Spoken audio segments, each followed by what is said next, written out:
it's okay to grow and to change. My aha moment on my birthday was I have had the best time for the first half of my life. I wonder what the second half is going to be like. Welcome to Women We Should Know with international speaker, mindset reset mentor, author, and your host, Leslie Michaels.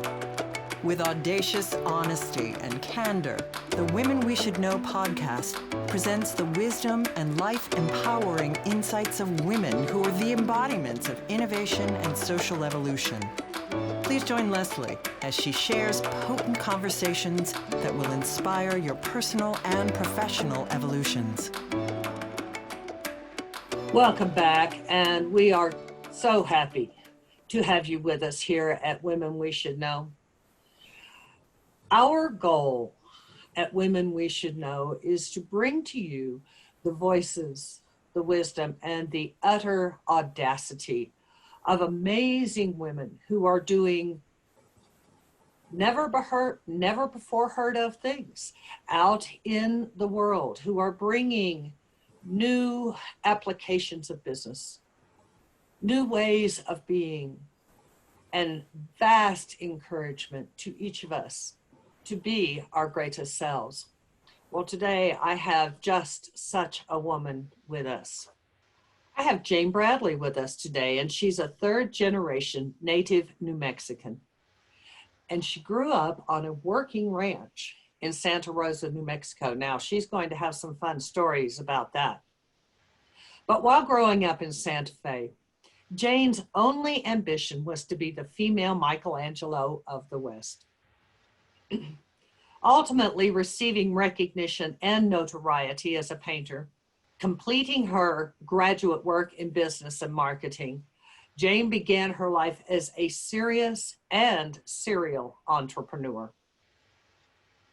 After the tragic death of her beloved Dr. William G. Bradley in 1987, the University of Arkansas recruited Jane to become the first director of the Genesis Business Incubator, where she wrote a comprehensive incubator program, sought legislative funding, and established a first-class technology-based business incubator that led Genesis to be named the #1 incubator in the world. Accepting a unique opportunity to work in Russia, Jane doesn't do small things. Initially, she was the president of the professional football team, the Russian Tsars. But she was later offered the rare opportunity to become involved with grants and technology transfer through the Russian military. Imagine that. How fun to go and spend time in Russia. Ultimately, returning to New Mexico, she continued as a business marketing consultant, serving the business and not-for-profit sectors. And then in January 2016, nowhere near ready to retire, this audacious woman founded something that had not been seen before called Smart Spider. It is a online technology consultant representation. Jane says she is honored and grateful to have been selected one of the influential women in New Mexico, and was equally honored to have been awarded the Governor's Award for Outstanding New Mexico Woman. I am delighted today to introduce you to a tremendous colleague, a dear friend, and occasional mentor, Jane Bradley. Thank you for that introduction, Leslie. Wow. Did I really do all of that? Well, I had to cut out about 8/10 of it. Well, Yes. I'll tell you one thing about all of that. It's all been fun.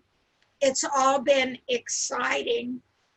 And I encourage our listeners to try to organize their lives so when they're my age, they can say, I have had the most interesting life that I have loved living.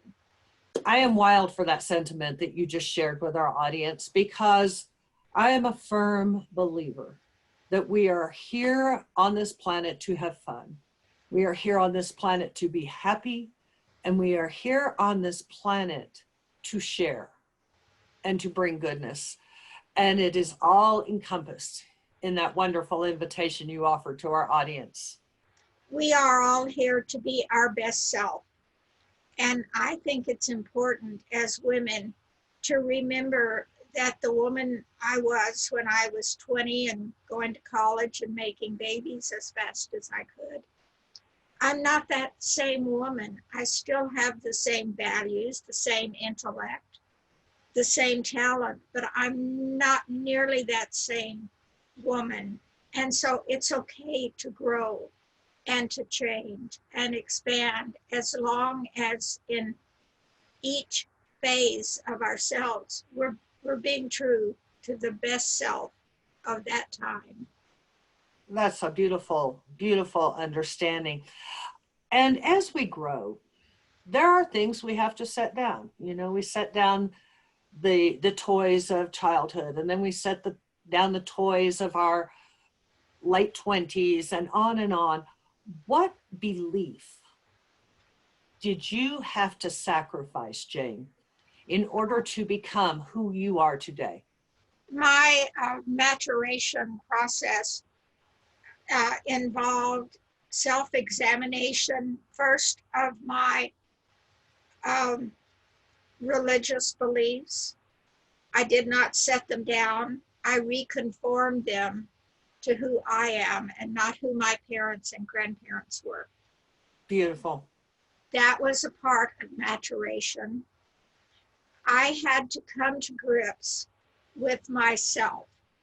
Growing up on a ranch, girls are not valued as the same way that boys are. And I grew up in a family of boys. I was the only girl. And girls just don't have the same value. We're valued in a different way. I was never devalued. It was just different. And so all of my life, I tried to pretend until I was in my late 20s that I wasn't as smart as I knew I was.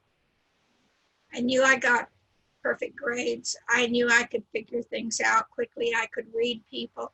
But I spent most of my life denying that, Leslie, because I didn't want to be conceited or forward or, you know, all of those bad words women in my generation were taught. So I think one of the things I had to set down was the image that was imprinted on my brain by people who loved me. And I had to step back, step out, and look at myself and say, whoo, time out. This is not who I am. I'm a really smart person. I can do a lot of stuff that even I don't know that I can do yet. That's wonderful. I'd be curious to understand what you've experienced through your years. I find that all too many women hide their light. They are afraid to acknowledge that they are smart, that they are brilliant, that they are creative, that they are talented.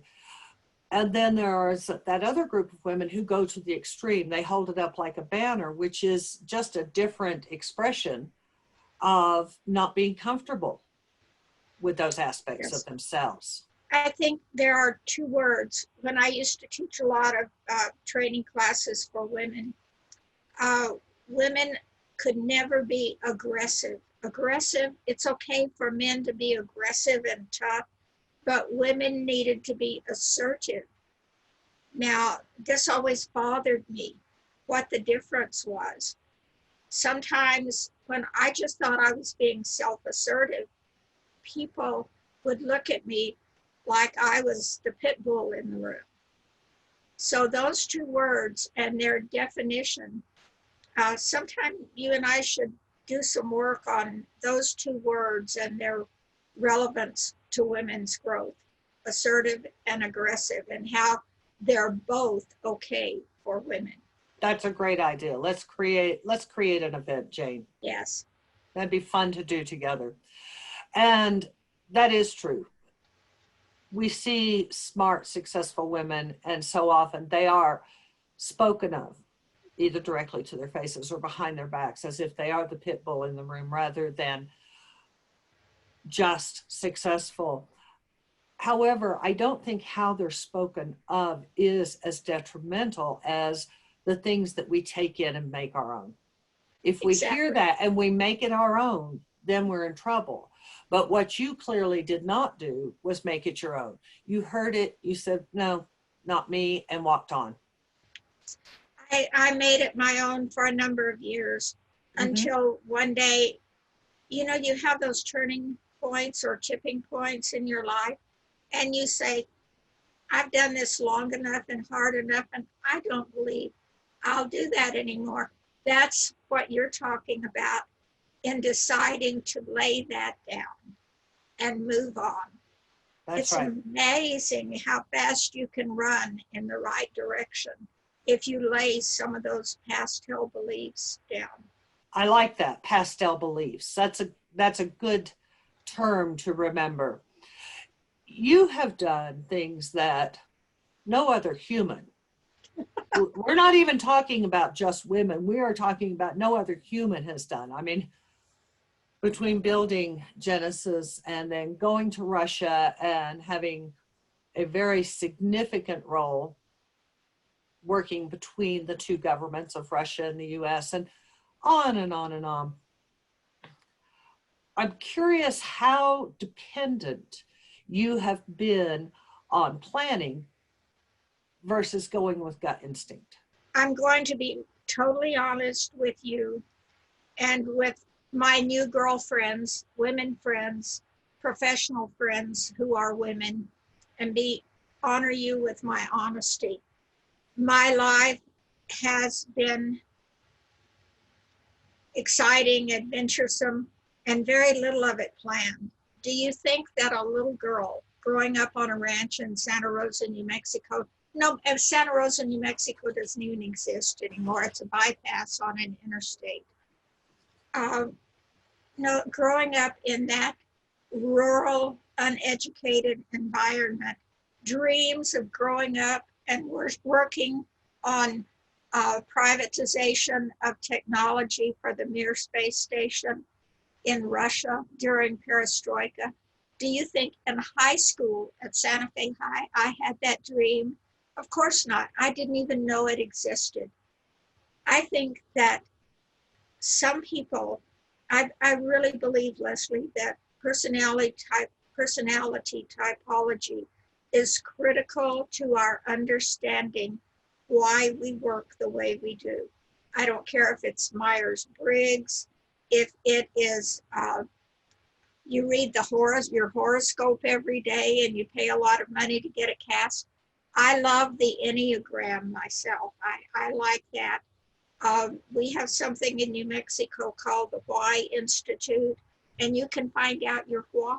You know, you take some classes. But I think some of us are very comfortable with change and adventure and not planning. And some people want to go to school and get a degree and teach the 5th grade at the local grade school all year. Both of those are wonderful pursuits. They're just divergent, extremely divergent. I thought I wanted to be a famous studio artist. I wanted to paint huge landscapes and sell them for big bucks. I realized that dream and got bored with it. It was too easy. So I opened a gallery, and then I opened some art supply stores and frame shops and was trying to do it all.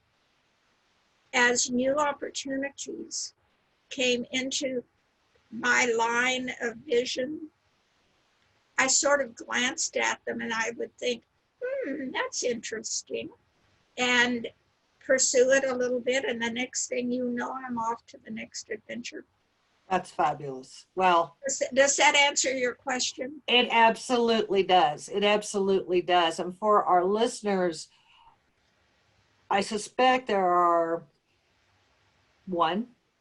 5, who knows how many women out there who, when they hear stories like this, it spreads the permission around, the permission to be unorthodox and to walk in our own shoes and to follow our own noses instead of the patterns and the scripts written by a society or by our parents or a minister or the dean of our university, to really truly know that we are our own best Geiger counter. We are our own magnetic north. And in that, Leslie, what you have built a lifetime in doing, and so have I, professionally and just because I like to do it, and so do you, is mentoring and coaching. And sometimes it takes a really insightful mentor or coach like you to bring out what people's best self it could be, is, should be, coulda, woulda, shoulda been. Sometimes people are buried in the image of themselves and not their real selves. The value in coaching and mentoring, as I see it, is to have someone to talk to say, this is how I really feel, what I really want to do. Because you can't just say that to your girlfriends, or certainly not to your husband, because it would freak him out over the moon. And that, I think that's an added value of a big part of your life and of my life, is being mentored. I was fortunate to have good women role models and mentors. And I know this is the same for you, and you have been a great mentor to so many. It is true. Mentorship is invaluable. And I have had the privilege of being lifted onto the shoulders of some mighty women, including yourself. And they have shaped my understanding around how I get to choose. And much like yourself, we've had this conversation over lunch. I've spent my life hearing women say, and you're doing what? You're going to live where? Oh, yes, we've heard that one, haven't we, Jane? But that's so important, to give ourselves that permission. If you are going to do a 5-minute talk in front of a group of 5 or 1,000 women, and you had 5 minutes to give them your 3 top tips for giving themselves permission to discover more of themselves, what would those 3 top tips be? The top tip is know yourself. Forget the image that you're holding of you and really get to know who you are. Do this through deep dive journaling. Explore yourself through both sides of your brain, your left and your right. And if you do this, you will find that you're probably a lot more creative than you thought, and that you're probably a lot more linear in planning than you thought. But I would say know yourself and spend some time exploring alone, walking around in your own brain. And then I would say to look at the people you admire, both the people you know and the people you know only through their books or their podcast, and say to yourself, what do I admire about them? Is it tenacity? When we see people, Leslie, we see an image. When people look at you and me, they see blue-eyed blondes, tall. Mm-hmm. You're tall and thin, I'm short and small stature. That's not who we are. That is the image of us. So I would say look for those role models and then ask yourself, why do I admire that person? And how would I emulate them if time, money, and circumstance were not an obstacle? That's what I would do in my 3. Great tips. Great tips. So those are things that some of our listeners can start to implement. 1, 2, or all 3. And in terms of the reality that we don't know people. We don't know what goes on behind their veils. Sure. People see us, you and I, together, and I've seen when we walk, people will turn and look at us, but they're not seeing us. They're seeing their idea of who we are. What is not on your bio that you would love people to know about who Jane Bradley is? Well, I was a great mom. When my children were very small, I lost my youngest daughter at the age of 11 months to the results of a devastating birth defect. And I became Mother Earth. Glamorous Jane owned an art gallery in downtown Santa Fe, and I bought a farm in Nambe, New Mexico. I bought a bunch of goats. I milked goats, and I grew vegetables and fruit, fed chickens, and raised them for the eggs, so my children would grow up healthy. I did this until my last child was out of high school. I think when people know that about me, that this hand, manicured as always, milked 3 goats every day for 7 years so my children could grow up drinking goat milk, and canning vegetables, all the while working on advanced degrees in college and being a working studio artist with a gallery. I think that would surprise them. I think it would, but there's still a whole lot of that ranch girl inside of you. I know you spoke about something called loco weed and how it relates to business. Now, what, Jane, is loco weed? Loco weed is something that grows wild on ranches that are in the high desert country of the panhandle of Texas, all of New Mexico, some parts of Oklahoma and Arizona. It's a small plant, very low to the ground, and it has the prettiest little orange flowers you ever looked at. Horses and cattle love loco weed. They will begin to eat it to the distraction of eating anything else. It's a neuropsychogenic, and they will become so lethargic, they won't even move. They won't drink water. They won't eat anything else, and so they die. Loco weed is beautiful to look at. It's deadly. And unless you're very, very vigilant as a rancher, it can devastate a herd of cattle very quickly. So I write a little column for our company Facebook page every week, and it's called Common Sense Lessons from the Ranch. And I wrote about loco weed, and my analogy is why that's important for business people who were never near a ranch to know is we have natural occurrences that are like loco weed that will drive our business crazy, that we will become tangled up in them to the exclusion of what really matters.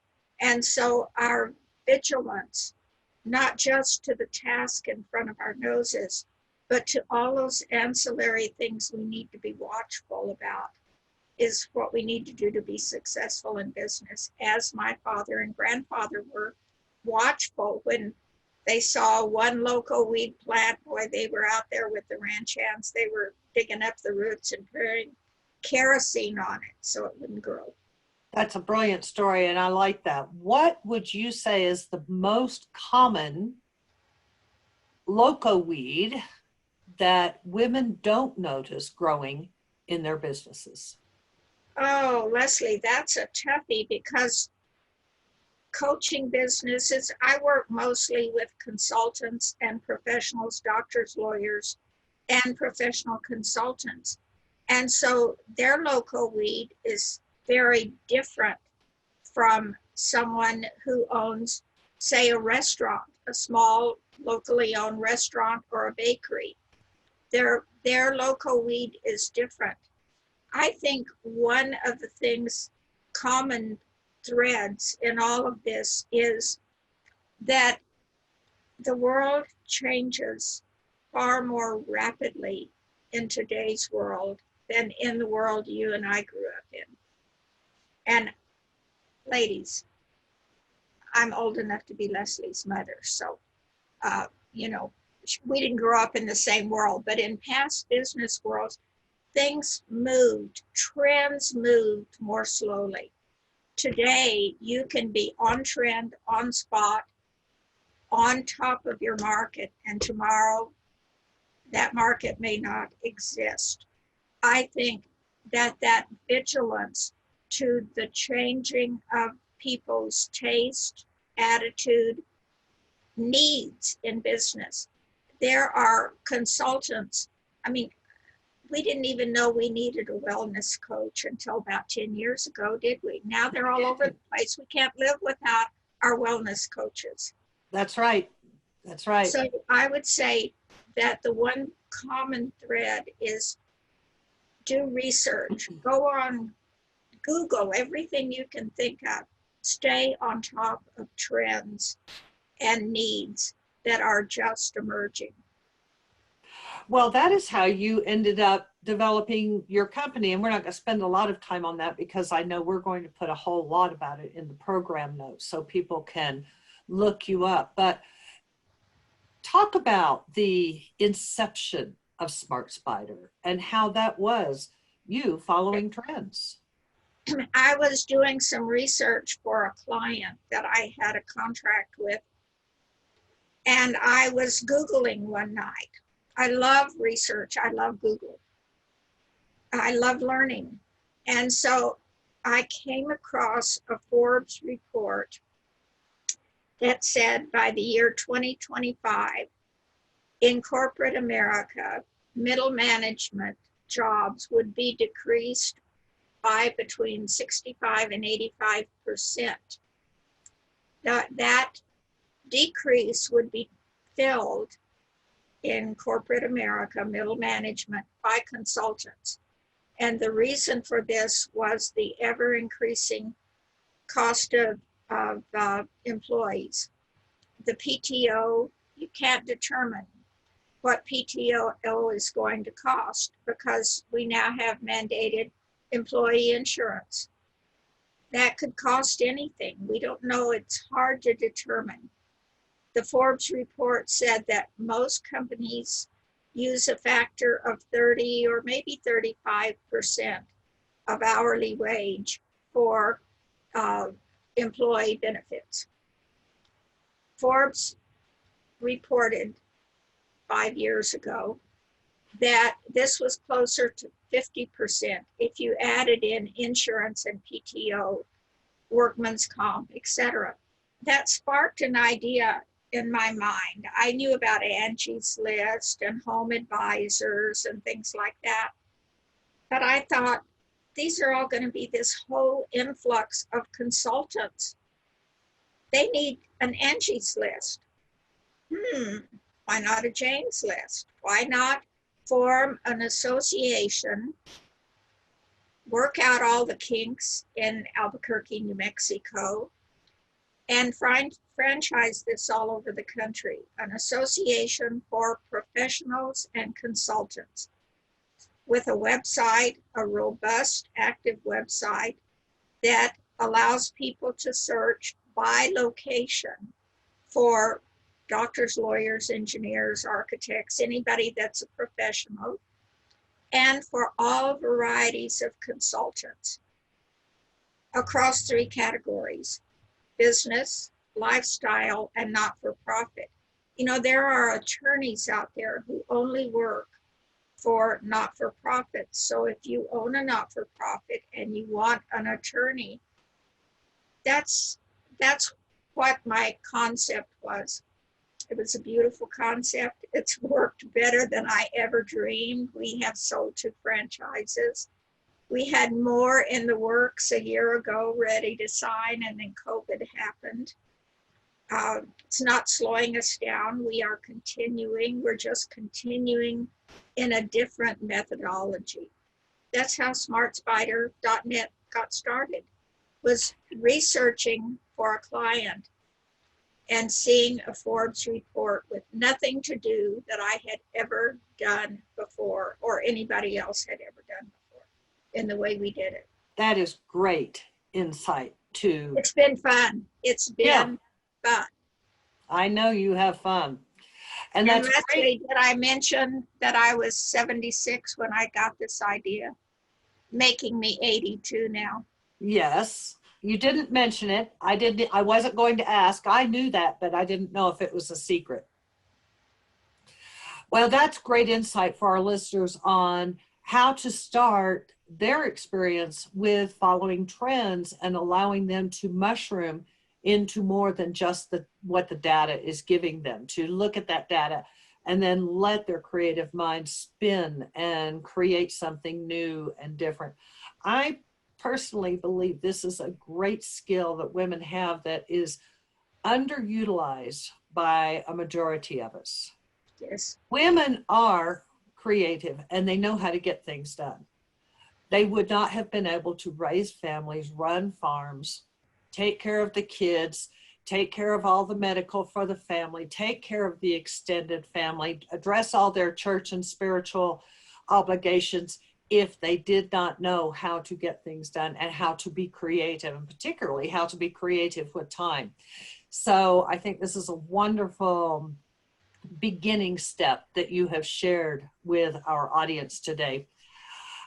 I know you are this audacious, out in the world doing wild, wild things. And you tend to go with your gut, as you shared. What was the last insight that you had? Now, not the insight that came a month ago and it's already being implemented. Maybe this was an insight in the shower this morning. The last insight that you had that was a big aha for you. It actually was this morning.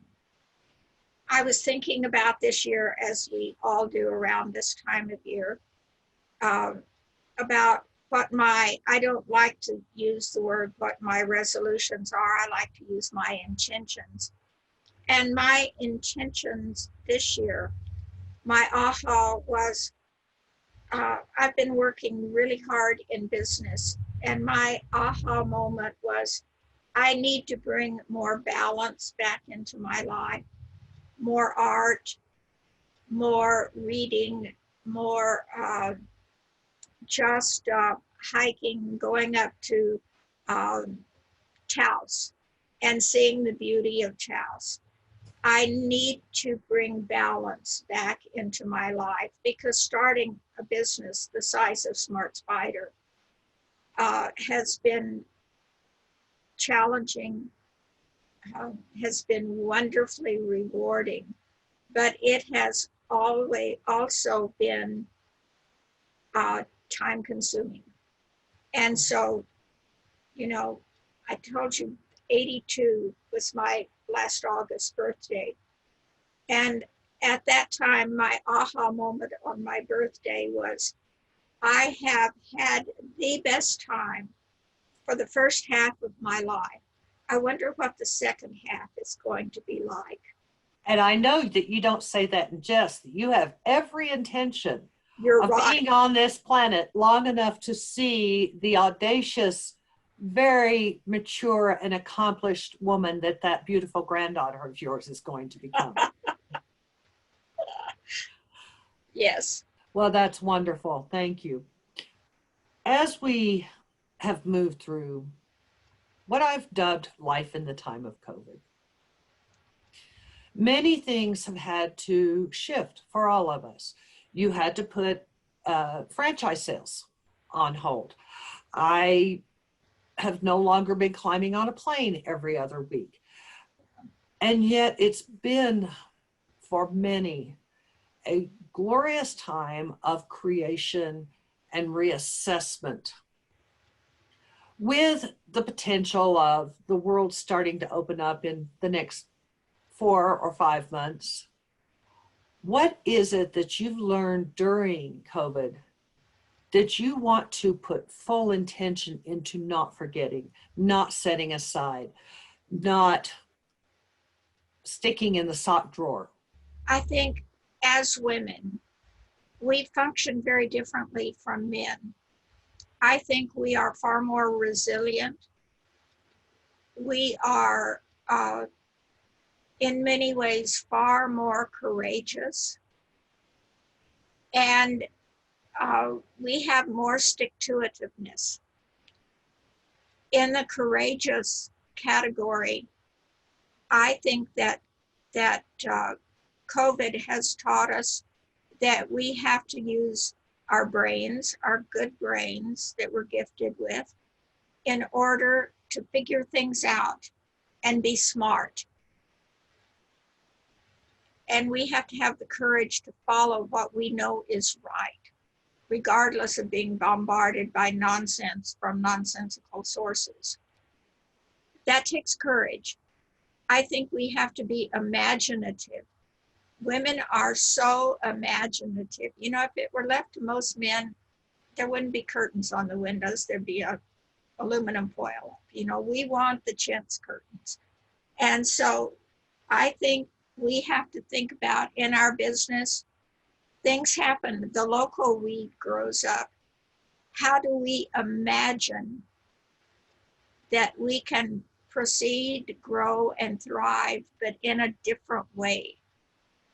So I think courage, imagination, and then it's that old ranching family that I grew up in.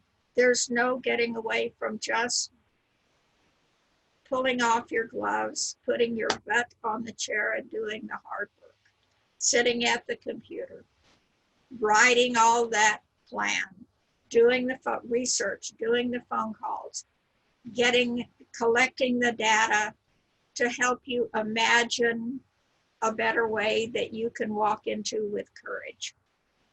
Wonderful. Well, may we all do a little bit more of that on the other side of COVID than what we were accustomed to prior to this moment in time. And as collective, as women, it's no secret this is the time of the woman. The Dalai Lama said at the 2009 peace conference, the world will be saved by the Western woman. Yeah. I believe we must save ourselves first, and then we will be prepared to move out and contribute in the world. But all that said, as we are in preparation to go out into the world and start a new world, because everyone who wants to return to the way things were, the normal, are going to have a terrible, terrible surprise when they realize that normal's gone. The old ways have cracked and fallen apart, and they are turning to dust. As we women are preparing, doing all of the advanced work, let's say, for moving out into the world early summer, late spring, early summer, what do you believe we can do that is most effective? What is the single most effective thing we can do to enhance ourselves in such a way that it is going to enhance our world moving forward? Oh, Leslie, that is such a good question. And it is such an easy question for me. The first thing we can do for ourselves, those in our inner circle, our professional circle, going out to the world, is take really good care of ourselves.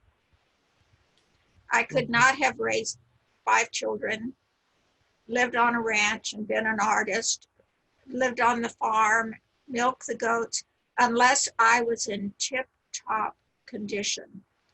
So I would say the first thing that our priorities as women should be, do you love yourself enough to take good care of yourself? Do you watch what you eat? Do you watch what you put in your body? But do you watch what you put in your brain? Are you watching stupid, dumb talk show hosts that are just putting garbage in your mind? So watch what you put inside your body and your brain, and take very good care of yourself. So when it's time to have a new idea and have that intuitive gut feeling and be brave enough to follow it, you have the help to go along with it. Thank you for that. Watch what you put in your brain. I am a huge believer in watch what you put in your brain every day, from the moment we get up until the moment we go to sleep.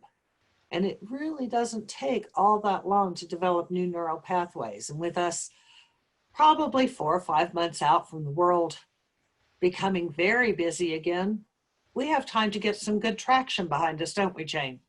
Absolutely.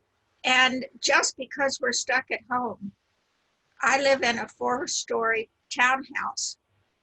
My art studio is on the top floor, and my at-home office that you're viewing is on the lowest floor.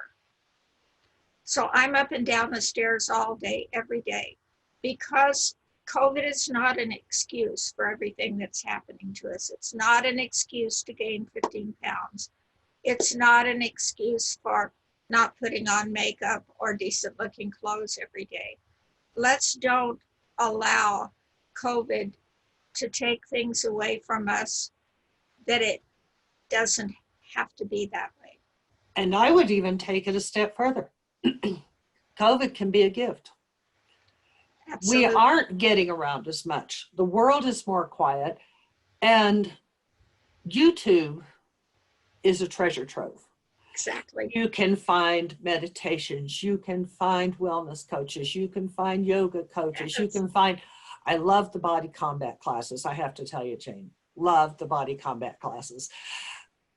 You can find anything you want on YouTube. You can find rubbish, or you can find something to feed your body and your brain with. And you don't have to be able to go out, and you don't have to wear a mask because you're at home alone. I mean, read a book, go on Amazon and reread some of the books that meant so much to us as women. Julia Cameron wrote The Artist Way. How many years ago? Oh my goodness, it was in the 80s. 80s, I believe, early Yes. 80s, I think. And how long since we have read that word for word and did our 3 pages a day? So these are things that we can do, that we have time to do. The other thing I would say is, in that good care, is don't forget that you're important enough to cook for. If you would cook for a family, if you would cook for friends, cook for yourself. Prepare good, delicious, attractive food for yourself. That's part of that self-care. It certainly is, and that's a tip I could remind myself a little more frequently. It's far too easy to run into the refrigerator, pull out every piece of live food, throw together a pretty salad, but that's it. I'm terrible about cooking for myself. I Yes. will put it on a real plate and have a cloth napkin, but it's just a throw together salad. Yeah. So, that takes a little intuition of what am I going to want next week. So when we make our weekly jaunt to the grocery store, we prepare, and it takes some imagination and creativity to do that. So often as women, we focus on our companies, our families, our friends, the world out there. We're all involved with 1 or 12 charities. And yet, this is a time for us to say, wait a minute, what am I doing for me? And celebrate that, not feel bad about it, not think. Do you know what the word selfish means, Leslie? I have not looked it up. Well, it's 2 words, self, and if you add the letters ISH to anything, it means you are like that. You're bookish, you're sportish, It means that that's what you like to do. So if you're selfish, it just means you like yourself. I adore that.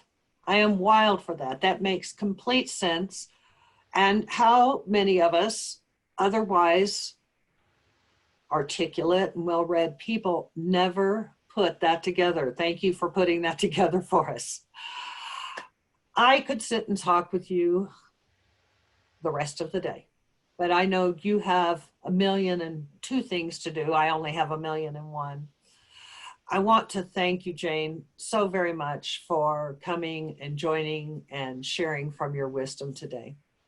Oh, Leslie, thank you for having me and letting me share some of the things from a long life well lived with all of your listeners and viewers. Thank you. You are amazing. Thank you, Jane, as are you. And cheers to long, well-lived lives. I'd like to thank all of you for tuning in today.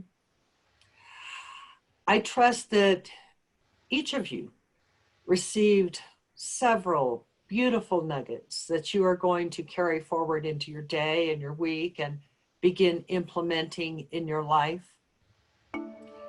And in closing, I would just like to remind you, you are smarter and wiser than you know, and nothing is beyond you.